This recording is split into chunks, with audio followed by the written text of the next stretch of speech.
Good morning बच्चों, कैसे हैं आप सभी।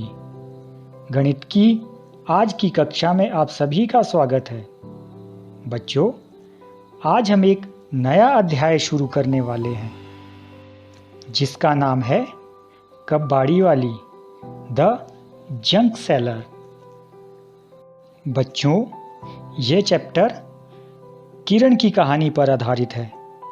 किरण की पटना में कबाड़ी की दुकान है जहाँ पर वह कबाड़ खरीदती और बेचती है।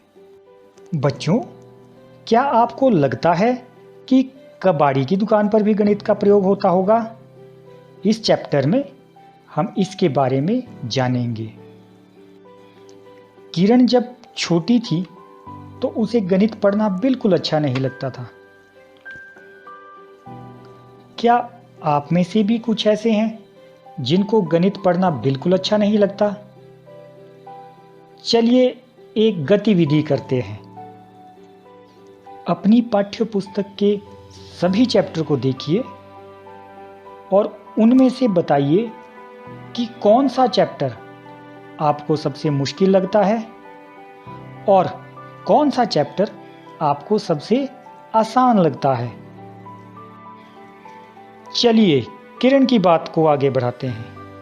किरण जब छोटी थी तो उसके पिताजी की मृत्यु एक दुर्घटना में हो गई। घर की आर्थिक स्थिति ठीक नहीं थी, इसलिए किरण को पढ़ाई छोड़नी पड़ी। थोड़े समय बाद किरण की मां ने उसकी शादी करवा दी। किरण के पति की चाय की दुकान थी। क्या आपको लगता है कि चाय की दुकान पर भी गणित का प्रयोग होता होगा? आइए देखते हैं। यदि चाय के 1 कप की कीमत 10 रुपए है तो 4 कप की कीमत कितनी होगी? चाय के 1 कप की कीमत है 10 रुपए, तो चाय के 4 कप की कीमत होगी 10 गुणा 4 यानी कि 40 रुपए। एक और उदाहरण लेते हैं। यदि एक आदमी चाय की दुकान से एक दिन में 30 रुपए कमाता है तो वह 10 दिनों में कितना कमाएगा? आइए देखते हैं। चाय की दुकान से एक दिन में कमाए 30 रुपए, तो चाय की दुकान से 10 दिनों में कमाएगा 30 गुना 10 यानी कि 300 रुपए।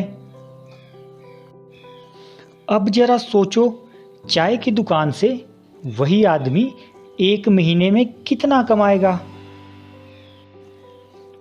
चाय की दुकान से एक दिन में कमाए 30 रुपए, तो चाय की दुकान से एक महीने में कमाएगा 30 गुना 30 900 रुपए।